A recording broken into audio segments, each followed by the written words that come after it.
In the early 1990s, what did New York City folk know about Buffalo? We knew that 4 straight NFL championships came there in the 90s. Thank you guys so much. Hey, no problem at all. It was a pleasure losing all of them. Yeah. But it was also, but when you fast forward, we go there in the 90s. We only know about Buffalo losing the NFL. We fast forward today, and Buffalo is, putting itself on the map through hip hop, through rap. You obviously have stuff that's happening with, Benny and all those guys, but then you have you guys, 14 Trapdoors, who totally don't sound like any of those guys, which is great. But it's also teaching us more about what we should expect or what we know about Buffalo, New York. Right. So with that, I want to welcome 14 Trapdoors to the library with Tim Heineckel. Thank you for being here. Thank you for having us. Thanks for having us. Yeah. So let's talk about 7 + 1 + 6, 14, obviously, Buffalo, area code. Can you, each of you, introduce yourselves, but also talk about how Buffalo defined you as people, but also defined you as artists? Yeah. I'm Wizza.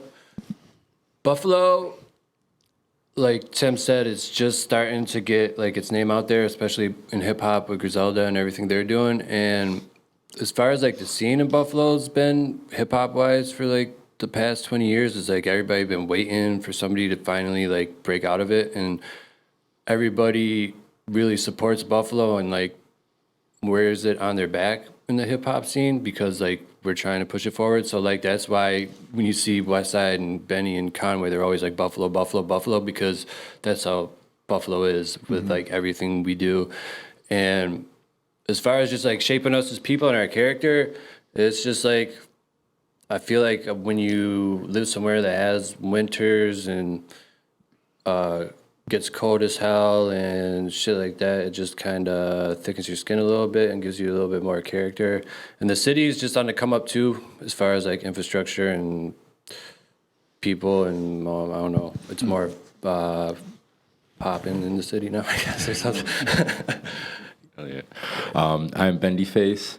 As far as the hip hop scene, like Buffalo's always been like underdogs in like everything, damn near.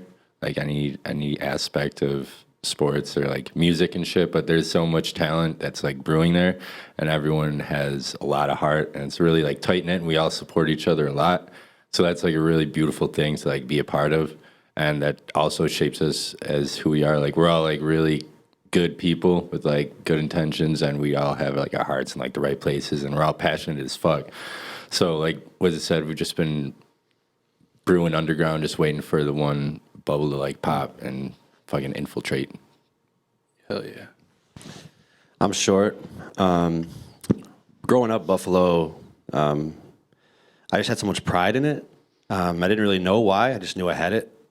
And then as hip hop has grown in general as a genre, and then now Buffalo is just starting to break onto the scene.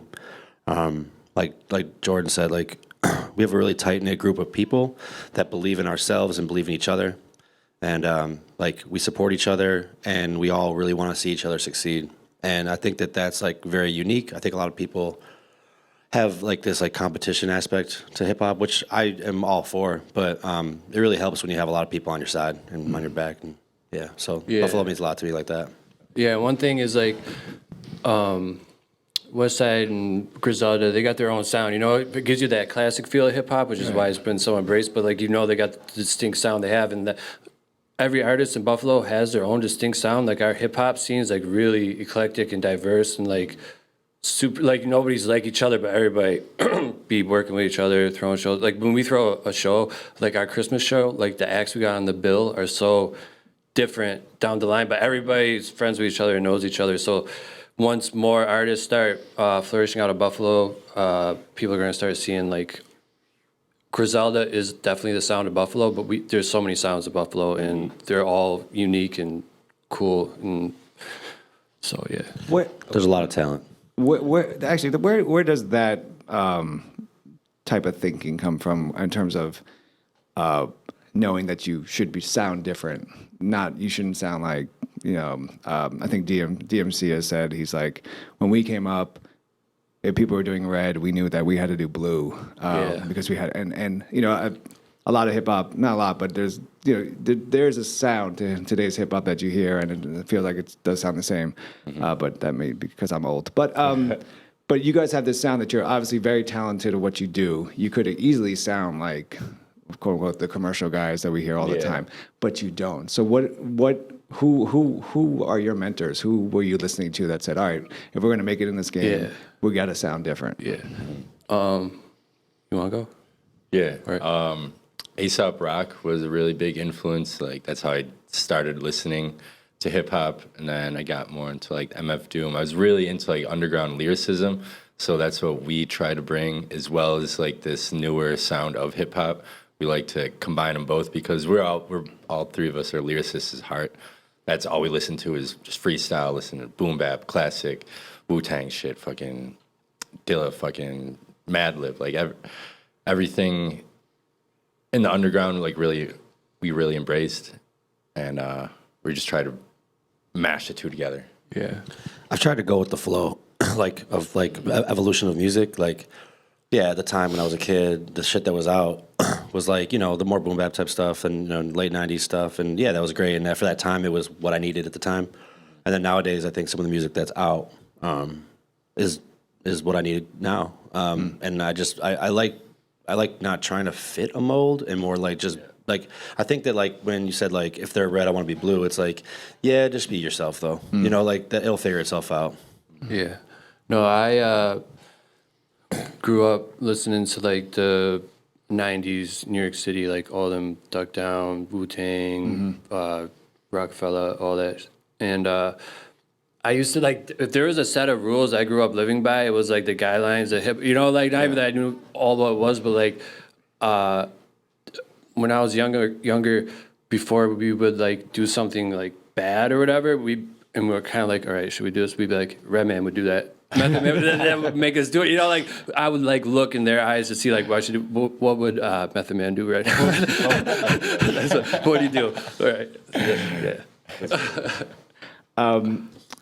yeah. Wizard, you spit rappers as clones being grown inside a test tube, but if you ask them their favorite rapper, MF Doom, Yes. These lyrics, amazing lyrics. I kept on talking about them with Andre when they came out. Yeah. I want you to, can you just talk about these lyrics, what they mean and what they represent? Yeah, the beginning of that was what you were talking about, how like a lot of artists will pick up the mic or start getting into hip hop and they are trying to replicate a sound of somebody they like, and like I get it and I get why that shit happens, but like you said, a lot of the stuff starting to sound got the same formula to it and starts to sound the same after a while. But the MF Doom line is actually because like I grew up outside of Buffalo in a town called Hamburg, which was predominantly white. Not many rappers back then in the suburbs at all, like it is now. And but like every white dude you knew who rapped or liked rap loved MF Doom. Like fucking like that was like their dude. Like they would just like so like I was just like after a while I'm like, oh god, bro. Like What's your favorite rapper? MF Doom. Yeah, so that's what that line came from. Short, you Swimming in Circles you dedicate to the late Mac Miller. And this is a question for all of you, but for you, for this song, Short, what was his influence on you, and what was it like to write this track?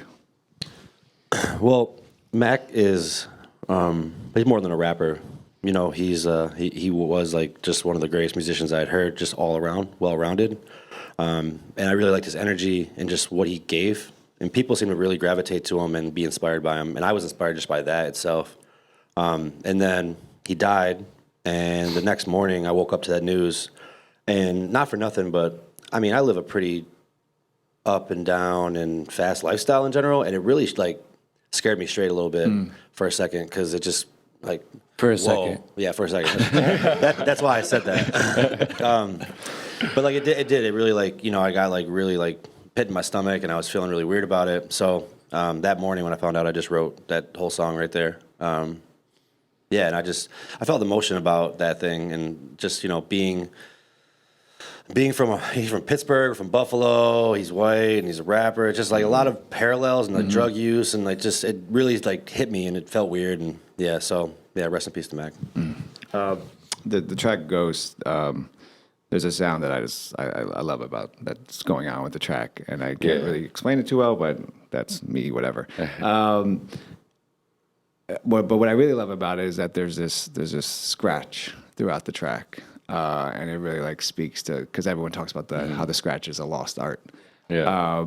Can you talk about creating the scratch and like kind of like why the scratch in the track? What is it supposed to do to kind of enhance the music? Yeah.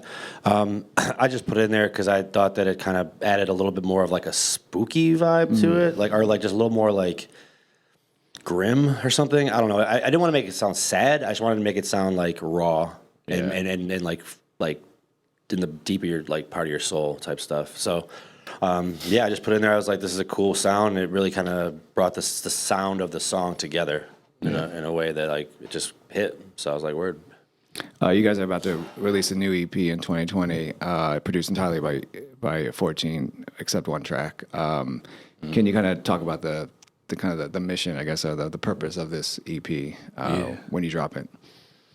We're coming out with it on the top of next year. It's called Brain Aquarium, and we had a few songs that we really liked that hadn't made it onto a project yet, that were kind of just sitting in the stash. And then we were working on some other releases that we're planning for next year too. But we were like, we gotta get something out right now. And so we're like, well, we got these few songs we really like. And so we're like, let's make another like few songs and then make an EP out of it. And so we just went in the room and started doing what we do and making the songs. And we picked Brain Aquarium as the theme of the album because it's just kind of like a bunch of loose stuff swimming around in our head and our database, and put it all onto one thing. And it actually just came out really cohesive and sounds really dope. Yeah. And the other person who produced the song on that project sitting right there, Novel. So shout out to Novel. But yeah, the project is cohesive, and a lot of the songs sound different. There's a lot of sample heavy stuff. There's a lot of just like 808s. Yeah, and we stuff. covered all the bases. Yeah, for sure. Definitely, yeah. Speaking of track I really like from the EP is The Mummy. The money. The Money, yeah. Sorry. I love the lyrics, but also like once again like the instruments throughout the track is like kind of That's incredible all to me. Wiz's production right there. Can you just talk about the sounds we're hearing? Kind of. We made that. Well, as far as the beat goes, at that time I was buying records from this like indie rock record store around the corner from where I was at, just out there, dollar bins, and they had I started sampling more gospel, old country type stuff, and so I was listening to like a lot of that older sound. You hear like the samples in there, and made the beat, and we actually made it in like really grim. Like we went in your room. We never recorded in his room. I brought my. This is when we didn't have like a place to record because I had just got back from. I didn't have a place yet, so I brought like my computer and all my shit, which is like super like. It's not a laptop. It's like a desktop with like monitors and like speakers. It's a short, small ass room that's just like the bed and then like a little space to walk in. Yeah, and exactly. We were like not in the greatest of like spirits. We had our man Alibi there with us, and like I'm just like, yo, I got this beat. I came up with this hook. Let's just like we should write quick 8-bar verse about money and like. The whole theme about how money is like you need it, but it's like fuck shit too and like whatever. Yeah. And we recorded in his bedroom, and it took me a minute to get a good mix on that because, like you said, the instruments and stuff were so full, especially like in the hook part. But we finally got it sounded right, and yeah, I like that track a lot for sure. Oh yeah. Is that how the writing process goes? I mean, how does the writing process work for you guys in terms of do you hear the beat first? Or are you writing lyrics to something that doesn't exist yet? Yeah, we definitely hear the beat first. We try to write it together, especially if it's going to be a song where we're like coming off each other during verses and stuff like that. But there are definitely times where like Jordan will send us a beat and be like, "Yo, I just made this beat. Let's each write like a 16 or whatever to it." So we'll write it and then come together and try to figure out a hook or something. Definitely. Yeah, we try to keep it like as cohesive as possible. Like as much as we can sit down and write together, work on the beat together. We all put our like creative inputs into our verses as well as like the beats. Like someone's like, yo, I got this scheme, but I can't figure out this last fucking bar. So we all just kind of like chip in and like help each other out, and it's a really cool like creative dynamic. Yeah, when like somebody be at the mic recording and they'll like say their verse and like we'll be like, yo, I think you should take this word out your fucking ear, you know, because it'll flow better if you don't. Definitely. If you and like we always and usually We're always brutally honest with each other. Yeah. Or like that bar right there, bro. I don't know. Yeah, that don't sound right. Do a new take. That wasn't good enough. Yeah. I know I talked a lot about the beats, but I think the track of Friggin' is that track is just like an MC's track. Yeah. It's just straight, you guys just spitting, you know, the entire time. You're like, and it just, you hear the beat, but you kind of get lost. It's kind of secondary in a way. Yeah, can you talk about that, like the creation of that track, kind of what that purpose of, you know? I made the beats. Me and Short were just chilling one night in his living room. It was a late night. And this was when I was starting to get into like finger drumming because I used MPC Studio, and like I laid down the drum beat, and then I just kind of started tinkering with like this like guitar plug-in. It was like ding, ding, ding, ding. I was like, oh shit, this sounds funky as hell. So like at first the drums sounded whack as fuck, just because I just pulled some shit onto the pads just so I could start just fucking around. And then I came back to it and was like, damn, I really like this beat. So we changed the drums up, and then basically we're just like, yo, we just gotta spit on this. And it took us a minute to figure out the hook, but eventually it just made sense to skip classes and eat acid. Yeah. And we actually recorded that one in Short's living room, another place we never recorded. Yeah. Way too many songs recorded in my house. For real. But I remember that you made that beat and like that do do do do do do, and I'm like, this is like whimsical and goofy as fuck. Exactly. So we're like, let's just go hard as fuck on it and just like flip it. Is there, if you just taking lyrics from those tracks, from that track, is there a lyric that kind of floors you and like, holy shit, I can't believe I wrote that or I said that? Yeah, dive inside the deep end, why not wild, why you breathing in my eyes is on the prize and so I'm sliding in her DMs. Like that whole like breakdown part, like one, I was like, damn, how the fuck did I just think of this shit? I love those moments. I like, sorry. I like vertigo, world nerve control, vertigo, world control, world nerve control, narcs park, cause they some serpicos, fuck sin, cause that's shine, yo, to death, I sign, no, I climb your mom, bro, how you smooth it in a pine cone, fake it in a rhinestone. I mean, no, actually, I liked it how I started my verse. Like I started my verse up like, wait a second, and then like I wait, and the beat waits a second, and they go, I'm rapping second. I don't know. So simple, but like so poignant at the same time, and the way he says it too, it's fucking awesome. Actually, I want to ask you about that lyric. Wait a second, I'm rapping in a second. In my younger days, I used to rap with more message. Nowadays, I don't give a fuck what drugs I ingested. Can you just talk about that? Like what? So yeah, it's wait a second, I'm rapping second, and I said trap weed out of coffee shop serving breakfast. I still work at a coffee shop and sell weed, and like people will come to the shop and I'll put the weed in a coffee cup and give it to them. Like, it's actually like a great way of doing it. Yeah. But, and then like, yeah, like when I was coming up, like in my younger 20s, like super into like the underground, like New York City, Def Jux, like Rhyme Sayers, Minneapolis, stuff like that. So I was really conscious rapper and trying to figure myself out too. So like my raps like embody like my own inner trying to figure everything out. But like now I'm older and I've figured myself out to some degree, and like I don't give a shit about that as much anymore. And now I'm just like getting fucked up a lot, so that's what I'm rapping about, I guess. I don't know. Just rapping what we live, basically. Rapping what we live. Like we definitely do like carry a conscious message throughout some songs, but also like we try not to take ourselves too seriously. Like we take ourselves serious as fuck, but not to the point where it's like, yo. Yeah, sometimes hip hop, like I get why it's serious, and I'm not even saying that like I don't appreciate the seriousness of it sometimes, but like sometimes people wonder why not a lot of people are at their show or not, because sometimes the vibe's just so serious that it's like some people aren't drawn to like, because at the end like nothing's that serious, you know, like type shit. So sometimes listen to music to like get out of the seriousness of life, honestly. So like I don't need to hear that shit when I'm listening to music sometimes. Like Right. And kind of going off on a different vein right now, but like one thing like I truly like respect and value like the pure hip hop values of how it started, where like everybody knows what it is if you know what it is, and throughout like the last decade or 2 decades, like how rap's been changing, and like we've been on the scene forever, so we've like already had like 3 groups of like young kids like come through, you know, so like now we're on like our 4th group of young kids in the scene, and like if you want to stay in the scene with the young kids, with the kids who are coming out to go to the shows and stuff like that, like you just gotta let some shit slide, like you know, like I used to be like, all right, I'm not fucking with you because you ain't taking no samples off records, and you know, like you're like, I can't fuck with you no matter what you say, like, but now just like, dope beat, bro. How'd you make that? Let's. If you want people to accept you, you better accept them back. So it's just what it is now.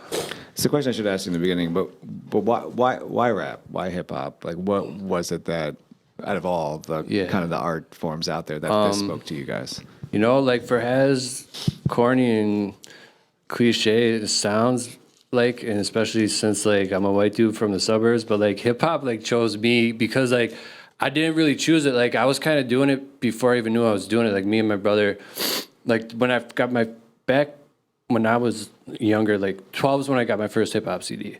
And back then, like you couldn't go into a store and buy a fucking rap CD. There was no music on the internet back then. Like your mom had to go in the store with you and buy you if it had parental. And my mom wasn't about to buy me no like hip hop. So like when I was 12, I finally got Wu-Tang, 36 Chambers from my older brother of a friend, and I loved it because they were swearing so much. I was like, yo, they're saying fuck Wu-Tang Clan on the fuck with. I was just like, yeah, I love that. But like, and me and my brother like memorized all the words on the album. We'd have contests where like we have to recite the whole album and we count how many mistakes they make and like, you know, but we weren't even like thinking of being rappers at the time. We just like loved like rap music so much. And then actually the first time I started thinking like maybe I could do this was, I don't know if you know who Living Legends is from out west. I used to be in them like super duper heavy when they were still like really underground and first coming out. And like Grouch was somebody when I was like 18, 19 who I super like fucked with a lot. And from listening to them, I started hearing them like, oh, they're recording this in their basement. Oh, they're just like, they started like giving you pieces of how they're doing it. I'm like, maybe I could do this then if you're doing, you know, because like the internet wasn't the internet back then, so you didn't know like how shit fucking happened. Like when I found out, I lived 20 minutes outside Buffalo growing up, but I didn't even know Buffalo had rappers in it until I turned 18 and like went to college in the city, and I'm like seeing flyers. I'm like, there's rappers in Buffalo? Like what the hell, you know? So, but I don't know, something just drew me to it. Like I couldn't even say like why it is. Like sometimes I'll be sitting like, damn, you're this old and you still letting hip hop dictate every decision you make in your life, and you haven't got nowhere with it yet. Like, when are you gonna like fucking stop? But yeah. Yeah, when I've always like had an knack for just like rhythm and stuff. I played drums when I was younger, and I played a little bit of guitar, but like the drums is what really like drew me in. I would always just like play along to songs, and growing up, I was also into skateboarding, so anytime that we would go to spots, like my one friend had a car and he would just throw on instrumentals or throw on like some Lil Wayne shit, and we would just start like freestyling in between spots. But like I sucked at skateboarding, so I gravitated towards freestyling more and just kind of like smoked bowls in the car and like freestyled while everyone else is like skating and shit. And then just kind of gravitated from there. Like I never really thought that I would be a rapper like this is what I want to do. I was just kind of like, you know, I just love freestyling and shit. And then eventually, when I was in school, I met my homie Alibi, who's in the group kind of Collected also, and we would just freestyle all the time. We just smoke and just freestyle in his car, and we were like, wait, we should just like start writing this down. We should actually try making songs. And since then, it's just took it off. I was like, I need this. This is like my calling. This is nice. I just like saying things that people can relate to and love and can come up to me and be like, yo, that bar you just said, dude, like that fucking crazy. So that's a great gratifying feeling. All right. Yeah, I don't really know how it actually like started, but I feel as though the way I really got into hip hop was through sports. Because when I was growing up, I played basketball a lot and football, but basketball especially. That was like, you know, the Allen Iverson days. Yeah. and they were rocking huge fucking suits to the NBA draft, and it was mad hip hoppy shit going on in NBA, and you know I would be playing ball, and like you know we'd be at the park, and someone would bring their like you know this is boombox time, pretty much. They'd bring like their stuff, like be playing it. And you know, I would be hooping. I'm like, man, the rhythm of like this stuff, and I'm playing, and like I just loved listening to that type of music when I was like playing. And like when I was growing up, I thought I was going to the NBA. So, you know, I thought it would be the soundtrack to my life type shit. When I was 23, I still thought I was going to. Yeah, me too. When I'm 32, I still think I'm gonna be a famous rapper. Yeah, so I think that you know, like you know, for him, he like introduced to it through skateboarding. You know, through Marty, he was like, you know, it's a family connection with his brother giving him the CD. Like, how you're fed hip hop. I think if you love hip hop and you know it's gonna be part of your life, it just happens for you because it just clicks for you. Like it's part of your soul. You didn't even know it yet, and when it is presented to you, it just happens. Is there an album that any of you guys wish you guys were like a fly in the wall that you could have been a part of? I wish I had Dre's spot for Black on Both Sides. Yeah, that's a good point. Muddy Waters, Redman. That'd be sick to see that. I actually would have liked seeing being in there with the MOP for one of their first two albums, either Firing Squad or First Family. Yeah. I got one too. Another one. I want to be in the dungeon when Outkast recorded their first one. Oh, I wouldn't mind seeing Goody Mob record their first one or second one, Still Standing. I love that album. You know, it was like a literal dungeon type basement situation. Yeah, it's dope. All right, you guys obviously have the EP coming out in 2020. What's next after that? What happens after this EP? All right, so we're dropping the EP top of the year. We also got a couple other projects in the works right now. One with a producer from Buffalo named Camouflage Monk, who's buzzing right now. He's got a real good ear for samples and stuff. His beats are real gritty and raw and nice sounding. Definitely. And he's done work with Griselda cats and overseas cats and did stuff with Earl Sweatshirt that never came out. So he's been around, and that's gonna be coming out next year. We are in the city for this, but also we were at 88 Keys spot yesterday and the day before working on a project with him. Nice. Which was dope as hell because he was just making the beats, right? Like he literally like put a record on the record player and like took samples off of it onto his like shit, and like we like found drums with him for like, so like we were with him from like the start of all the beats, and that's gonna be really dope as hell because he's super cool as hell. Yeah. He's so like good at what he does. It's crazy. So he was making the beats, and then you guys were writing, like, or did you? Yeah. Well, here's like, this is how good he is. We found a loop on a record. We'd like to do this. He put it on there, looped it, and he was just while he was doing it, he was just like doing that, just doing that. I'm like, yo, you should record that and let's like use that as the intro to the track with you and the beatbox and a sample, and then like after the first verse, we'll kick in with like real drums or something like that. So he's like, all right, bet. So he records the beatbox over the thing, and then when he goes to find the real drums, he's like, and he pulls up this, because he's got his records cataloged in his computer now. So he pulled up this one track, and he's like, I ain't thought of this joint in like 10 years. And he plays it, and the drum break in the beginning matched his beatbox exactly perfect. He took it and put it in there. I was like, it's insane. Yeah, his mind's like a library. Like, damn, you haven't thought of that track in 10 years, but right now you thought of it and knew that break would match like that. I was like, what the fuck are you talking about, man? For real. It was such. He's got such a different process, and it was super cool to witness and like be a part of. Because while he was working on the loops and stuff, like we were writing our own shit. We were going back and forth, like, all right, what should be the structure for this, yada yada. And it was just a really cool environment to be in. Because like we like recording stuff at his crib, Wiz's crib, but also getting out of our comfort zone and doing something like this. Let's like, all right, we're locking into the studio for 2 days to get as much shit done.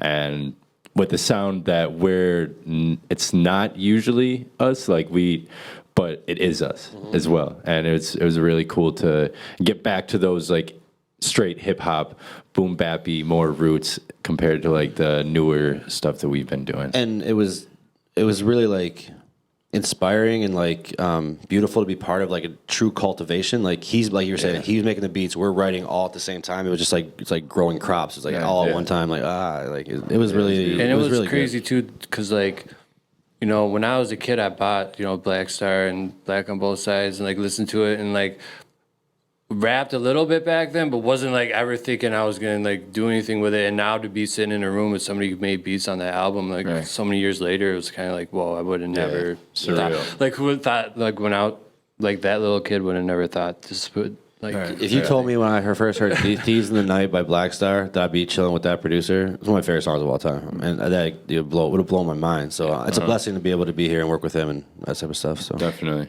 And is there stuff that you guys are now? I mean, no, it's early because you finished recording with him yesterday. But is there, looking at your own writing, your own production, is there like stuff that you've like automatically have taken away from this experience with 88? Oh, yeah. One thing I took away with, because like, but I use a 16 pad device and sample records. That's how I make majority of my beats. And like, with him, like, I'll buy a stack of records and I don't even know what I'm buying. And I listen to it once, sample it, and never listen. But he like knows this music. That's why he's able to like think of, all right, what can go with this? Like he knows the music so well that he's sampling. It's like, damn, I should start like listening to this music more, so I like know what I'm sampling to like just. thank you. So yeah, the way he was pulling stuff out his head. The way he explained it made so much sense in comparison to needle dropping, because like you just get more of the vibes and understand like just like the movement of the music. Yeah. So like that made a lot of sense to me. I have no idea what the fuck I'm gonna ask. Sorry.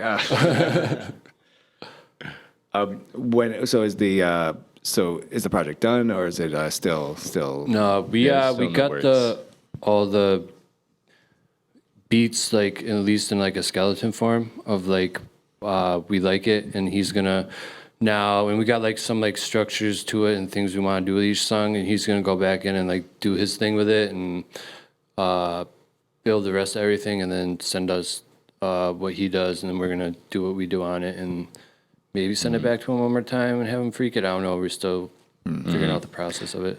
Whatever the fuck he wants us to do, we're gonna Yeah, do we're it. doing it. Actually, you touched on that, but during this actual process, were you guys actually also, I mean, contributing somehow or having an opinion about like, Oh, the yeah. beats that he was? He looked at us every time we did something, make sure like we were into Yeah, it. it's like you guys like these Yeah, drums. every single Well, time. You guys want me to find some different Or drums. if we How heard do like you a think? sample, like we're like that one, get that one. Yeah. So it's really cool. Yeah. To that. Was there any kind of sample that he used or maybe even beat that he used for this project that you normally would probably never have? Well, yeah, spit we're out? doing yeah, a song that's in definitely. 3/4. Yeah. So like we've never rapped a song in 3/4, and like for people who don't know what that means, like hip hop hits on like a 4-note scale, like boom, boom, boom, like like everything's like even, but with 3/4, the last piece of that 4/4 is not there. So like Yeah. when you're rapping your bars, like we don't even know exactly how we're gonna do it yet. But the it's gonna beat's be- super awesome Yeah, as hell. We definitely. got like an idea of how we're gonna do it, so it'll be sweet. It'll be a fun thing to. It's like you usually rhyme in couplets, like some da, some la. And with 3/4, you got to rhyme in like triplets, like some da, some da, some da, and then the next it's like triplets, not couplets, which is like cool, and it's going to be interesting to write to, and I'm excited for the challenge. Definitely. It was a cool challenge because we all got more like introspective on this for sure, like more deeper than we would usually get given if we were just recording back in Buffalo. But that, like hearing the samples and the beats that he was making, it just called for it, and it was super cool because we haven't really done much of that, and to have like a project that's focally like focused on more like introspective, looking inward, it's gonna be really cool. I'm really excited to see like the finished product because we're still like in the mix of it, Right. and so it's really cool. It's really exciting, man. That's one more question, and this is because I'm the son of she retired, but a librarian. Right. The hip hop show you guys did in the library. How did that come together? Because I can't imagine my mom ever calling anyone up to say you should do a show. And we did our two most flagrant songs in front of like really It was interesting crowd. Incredible. So what happened was last year I did this thing. It's in the mornings, once a month. That they have a musician come in and open up the entire it's like a TED Talk kind of thing, and a musician opens it with like two songs. And I did a solo one, and I knew it was in the morning. It was 9 a.m. I was like dead sober. I just drank coffee, and like I was like I'm doing my deeper stuff. It was like my deep stuff, and I was like, and they're like, oh wow, you're so poetic. And I met people afterwards. I was like, oh thank you.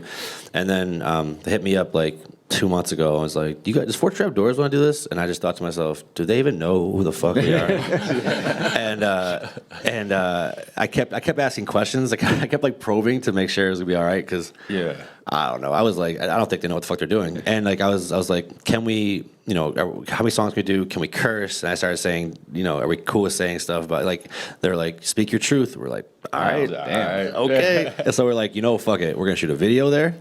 We're gonna put out this whole thing on blast. We're gonna use it, to our advantage, and it was actually really fun. The people that run that Creative Mornings are like really, really nice people. And then we shot a video for it. During it, we performed a song. It's coming out. Acid didn't work. After we were done with the performance, we went into the library itself and just like didn't get kicked out for a while somehow. Yeah. we were like climbing on bookshelves and shit, and I don't know how we didn't. There's no cameras in there. It was really strange. My little brother had a Stone Cold Steve Austin mask, so we were just walking around looking like fucking like we were not supposed to be there. I know with the why camera. we didn't get kicked out because we were in the spot of the library where nobody goes to. That's where the books The actual are. books. Yeah, the actual books. Nobody goes where the books are in the library. If you want to get away with shit, go where the books are. Nobody's there to look at books. No, literally not one that's person. literally why we got away with it. True. Not one person was looking at books, and then we were like riding up and down escalators, laying on them, and we did that for a long time before we got kicked out. And finally, she like hopped over the desk. Like it took a while. We got a video in it though. So Called like security guards, and they're just like, "You guys all right here? Is everything all right here?" He's like, yes, sir. We're gonna. yeah, the Stone Cold Steve Austin guy. We don't know him. Short, Bendy with 14 Trapdoors. Thank you so much for being on the live Yeah. with Tim. Hell yeah. Thank you so much, man. Appreciate it, man. Had a great This is time. dope. Cool. Thanks. Sure. yeah. Appreciate it. Thanks for doing this. Yeah, for sure, man. Thank you, bro. This is really cool. Oh yeah.